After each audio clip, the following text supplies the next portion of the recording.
King Charles mocks himself as he recalls fountain pen blunder days into his reign. In a light-hearted moment in his Mansion House speech in London, the king poked fun at himself, commenting on when he had trouble with frustratingly failing fountain pens.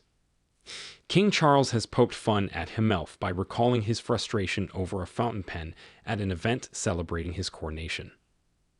Charles made the joke while praising the positive contribution immigrants have made to British humor in his State of the Nation address in the City of London on Wednesday, October 18. The king also celebrated British science, innovation, and scholarship, and expressed the hope that these would help combat the challenge of global warming. He said, "The British sense of humor is world-renowned. It is not what we do. It is who we are. Our ability to laugh at ourselves is one of our great national characteristics." In a reference to his troubles with leaking or troublesome pens after his accession, he joked, "Just as well, you may say, given some of the vicissitudes I have faced with frustratingly failing fountain pens this past year." King Charles vented his frustration at a leaky pen at a signing ceremony in Northern Ireland in September, when the monarch initially wrote down the wrong date while signing a visitor's book before the cameras at Belfast's Hillsborough Castle. When his pen started to leak ink, he said, "Oh God, I hate this pen," before standing up and handing it to Camilla. Charles then commented, "I can't bear this bloody thing. What they do, every stinking time." It came after the king expressed frustration at a pen holder as he struggled to find enough room on a desk during his proclamation ceremony at St. James's Palace. On a recent visit to Germany, the monarch used his own pen in a bid to avoid another irritable public outburst. King Charles's landmark speech to the City of London examined the country he has served as head of state for more than a year, highlighting what it is that makes this nation of ours so special. The king praised the public service, which underpins institutions supporting Britain in areas like health, security, and national defense to learning and industry, taking many far beyond the call of duty. But he raised issues from whether evidence of climate change was enough to convince society to make the sacrifices needed to safeguard the Earth, to the digital sphere, where debate too often descends into rancor and acrimony. Charles also described the nation as living in a water stage, asking whether developments such as artificial intelligence would bring material plenty and leisure, or consume jobs and other opportunities before capturing and then surpassing our very minds themselves. Speaking at Mansion House, where he attended a dinner with Queen Camilla to recognize the work of City of London civic institutions and livery companies, the king commented on the politeness and respect we should show each other.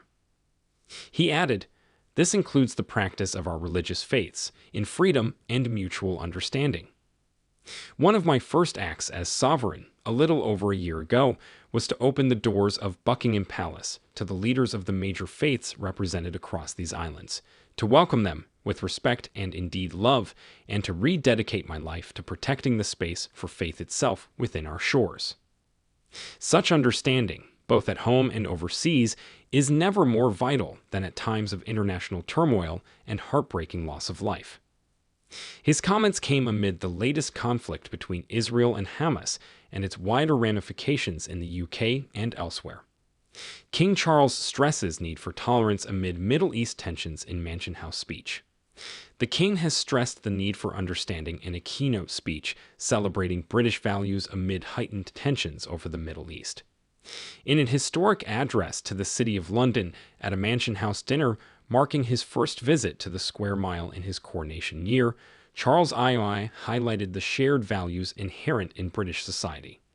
His appeal for respect and understanding of others comes after an upsurge in anti-Semitism, rival protests on our streets over the Israel-Palestine conflict, and a warning from MI5 that war in the Jewish state and Gaza risks exporting violence to the UK. He and Queen Camilla arrived at Mansion House at around 8 p.m. tonight for the traditional reception and dinner to recognize the work of the City of London civic institutions and livery companies, the financial district's ancient and modern trade guilds.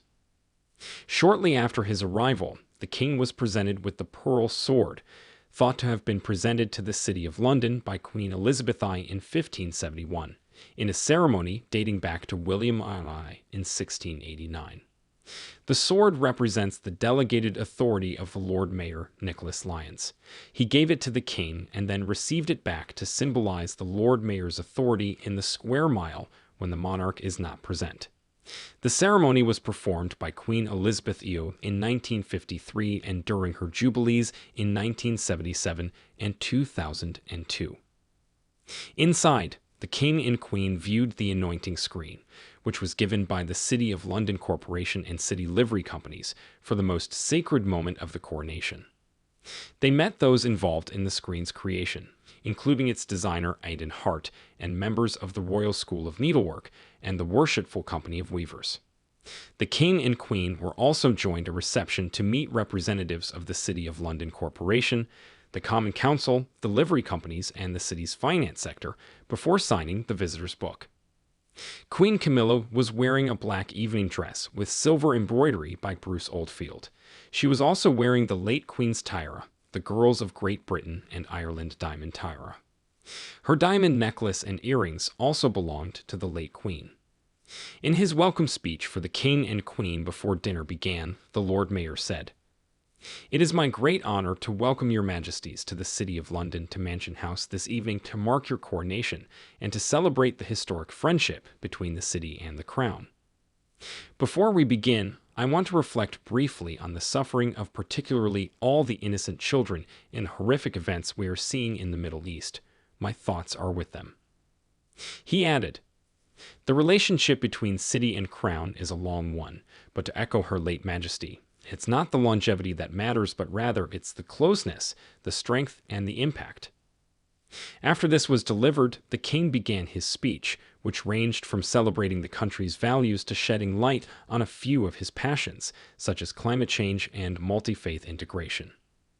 He received a loud laugh for a quip about his viral, frustrating fountain pen debacle.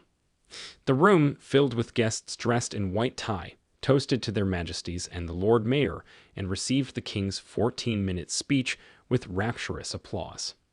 They all had dinner in the Egyptian Hall of Mansion House, where they also listened to the traditional loyal address, which was read by Zaphaneth Paplampu, the head boy of Christ's Hospital School. In his speech tonight, the monarch described the deep wells of the shared values in our society. "Since my accession last year, and in preparation for our coronation earlier this year, I have taken the opportunity to reflect on what it is that makes this nation of ours so special, for every generation lives with its own set of hopes and fears, as if caught in a perpetual tussle between optimism and pessimism, promise and peril," he said. "I have often described the United Kingdom as a community of communities, an island nation in which our shared values are the force which holds us together, reminding us that there is far, far more that unites us than divides us." But he warned that we are living in a water stage and asked if the coming of artificial intelligence would bring increased wealth and leisure or consume jobs and other opportunities before taking over our minds. He spoke about climate change, breaking with the caution of his first year as king and reverting to similar language to that which he used as Prince of Wales. After decades of debate, our television screens, or increasingly, mobile phone screens, confront us each day with the stark realities of climate change. But our devastating scenes of communities scourged by fire and flood, not to mention the migration of people, fleeing those terrifying phenomena, enough to persuade us to take the action that is needed, to make the sacrifices needed to secure our planet for generations yet unborn, he asked. Is our society, with its deep and ancient roots, nurtured and enriched by our welcome of new citizens from the four corners of the globe since the dawn of our history, up to the challenges and ready to meet them head on? He told his audience of city business leaders, "I believe so, because at such a juncture in our national life there are special strengths which we can summon to help us, deep wells on which we can draw, filled not just with our shared histories and experiences, but with literally countless individual stories too, a mix of memories past and ambitions future, to help give ourselves a sense of perspective. Among them were civility and tolerance, a respect for fairness and the rule of law. We know our rights," he said.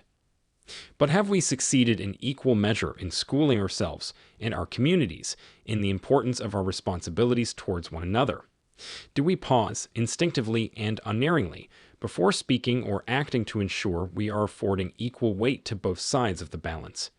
Our society would be a kinder and gentler place for it.